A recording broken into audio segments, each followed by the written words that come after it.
Hi everyone, कैसे हो आप सब। तो हमारा आज का एपिसोड है flash rogues versus guerrilla warfare, जहां हम सभी को पिछले एपिसोड में ये पता चला था कि फ्लैश को उसकी पावर्स स्पीड फोर्स से मिलती है। तो कहानी की शुरुआत करते हैं जहां पर हमें दिखाया जाता है फ्लैश वर्सेस मिस्टर कोल्ड यानी कि स्नार्ट के फाइट के साथ।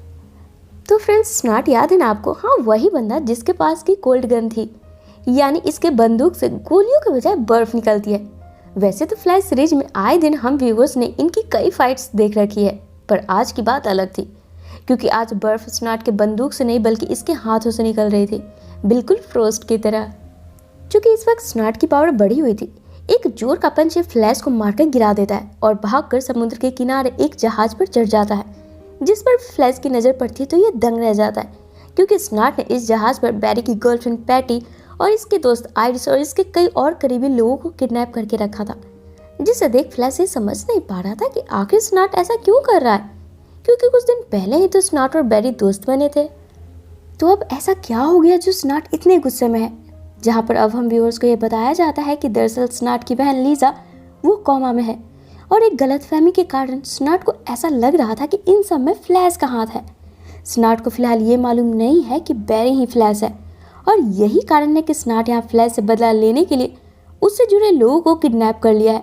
और फिर अपनी पावर से पूरी बोट को ही बर्फ से जमाकर समुद्र की लहरों की तरफ छोड़ देता है। अब ये देख फ्लैश अपनी पूरी ताकत के साथ जहाज के पीछे जाने लगता है सबको बचाने के लिए, जहाँ पहले तो फ्लैश पैटी और बाकी लोगों को जहाज से बाहर निकाल लेता है, और आइरिस जो कि अंदर की तरफ फंसी थी उसे बचाने के चक्कर में फ्लैश इतनी तेज से दौड़ता है कि इसके स्पीड से जहाज पर वार्म होल खुल जाती है, पर उसे इग्नोर कर फ्लैश की नज़र सिर्फ आइरिस पे टिकी होती है। इसके बावजूद भी आइरिस कहीं अचानक से गायब हो जाती है, जिस पर अब फ्लैश को इतना ज़्यादा गुस्सा आता है कि वापस से लौटकर स्नार्ट के पास आता है और इसे धोना शुरू कर देता है, ये बोलते हुए कि आखिर तुम्हारी प्रॉब्लम क्या है। तुम्हारे दिल में मेरे लिए इतनी नफरत बढ़ गई कि तुमने इतने लोगों को मारने से पहले एक पल भी नहीं सोचा। और फिर यहाँ स्नार्ट को पुलिस के हवाले कर देता है, और फिर इसके बाद फ्लैश डॉक्टर एलाइस के पास पहुँचता है, जो कि बैरी के इसके हर मिशन में मदद करता है, जिसे हम सीरीज में सिस्को के नाम से जानते हैं। तो डॉक्टर एलाइस यानी कि सिस्को, जिसे फ्लैश बताता है कि आइरिस वार्म होल में शायद गुम हो गई है, तो मेरे लिए कुछ ऐसी डिवाइस बनाओ जिससे मैं दोबारा से वार्म होल को ओपन कर उसके अंदर जा सकूं। जिससे सुन सिस्को यहाँ फ्लैश के लिए कॉस्मिक ट्रेडमिल बनाता है, जिसके इस्तेमाल से फ्लैश दोबारा से वार्म होल को ओपन कर उसके अंदर चला जाता है। वहीं इधर डॉक्टर सिस्को अब स्नार्ट की बहन को देखने हॉस्पिटल जाता है, ताकि सिस्को किसी तरीके से स्नार्ट की बहन को रिकवर करने का कोई रास्ता निकाल सके। तो दूसरी तरफ फ्लैश वार्म होल के जरिए सीधे स्पीड फोर्स में पहुंच जाता है। तभी अचानक से टरबाइन नाम का शख्स फ्लैश पर पीछे से वार कर इसे पकड़ लेता है, जहां फ्लैश के द्वारा पूछने पर कि भाई आखिर तुम कौन हो, टरबाइन बताता है कि ये वर्ल्ड वार 2 से यही स्पीड फोर्स में फंसा हुआ है, और टरबाइन को फ्लैश का असली नाम भी पता है, जिसे सुन बैरी दंग रह जाता है। तभी यहाँ पर बैरी की नज़र अपने आसपास की चीज़ों पर पड़ती है, तो यहाँ पर बैरी की पूरी लाइफ की क्लिप यानी कि इसके पास्ट और फ्यूचर दोनों यहाँ दिख रहे होते हैं। तब टरबाइन यहाँ पर बोलना शुरू करता है, ये विलन नहीं है, एक्चुअली ये तो टाइम और स्पेस का रक्षक है, जैसे कि डीसी लीजेंड्स ऑफ टुमारो के हीरो करते हैं। खैर यहाँ पर टरबाइन और बताता है कि वैसे तो स्पीड फोर्स खुद ही एनर्जी से भरी पड़ी है, इसलिए कभी कभी इसके एक्सेस होने से अचानक वक्त के किसी भी समय या फिर किसी भी जगह पर वार्म होल खुद ब खुद ही खुल जाते हैं, जिसके समक्ष जो भी रहता है ये वार्म होल उसे खुद के अंदर ले लेती है। ठीक ऐसे ही टरबाइन यहाँ आकर फंसा है, और ये कई वर्षों से फ्लैश जैसे स्पीडस्टर की राह में था, जो कि इसे स्पीड फोर्स से बाहर निकाल सकता है। पर बैरी फिलहाल टरबाइन को इग्नोर कर आइरिस को ढूंढने निकल पाता है। तब रास्ते में बैरी गौर करता है यहाँ भी पृथ्वी की तरह ही जीवन है,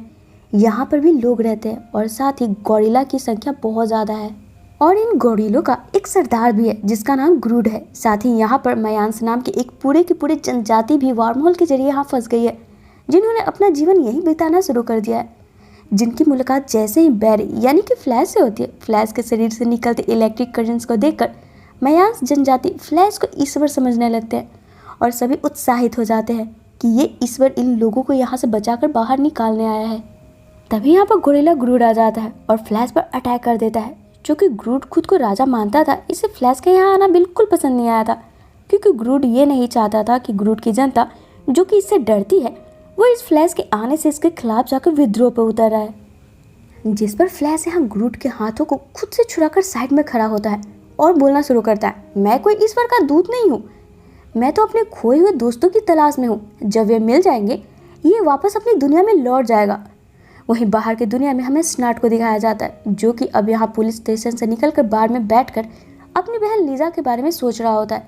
कि तभी यहाँ पर एंट्री होती है हीट वेव यानी कि मिक रोरी की।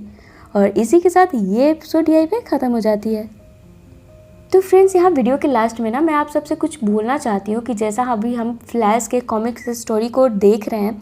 ठीक है, तो इसमें बहुत सारे कैरेक्टर्स का ऐसा एंट्री हुआ है जिसके बारे में ना ही मैंने अपने चैनल पे कभी एक्सप्लेन किया है, ना ही उस सीरीज़ के बारे में मैंने आपको बताया, जैसे कि जस्टिस लीग हो गया या सुपरमैन हो गया, और ऐसे ऐसे बहुत सारे कैरेक्टर जैसे कि बैटमैन भी हो गया। अगर इन सब में से किसी का सीरीज अगर आप देखने में इंटरेस्टेड हो तो प्लीज़ अपना राय जो है कमेंट बॉक्स में डाल दें कि आप ये फ्लैश के साथ साथ और कौन सी सीरीज जो है हमारे चैनल पे देखना पसंद करोगे। मैं उसे भी आप सबके लिए बहुत ही जल्द लाऊंगी। तो चलिए फिर मिलते हैं अपने नेक्स्ट वीडियो में। Till then take care and bye bye.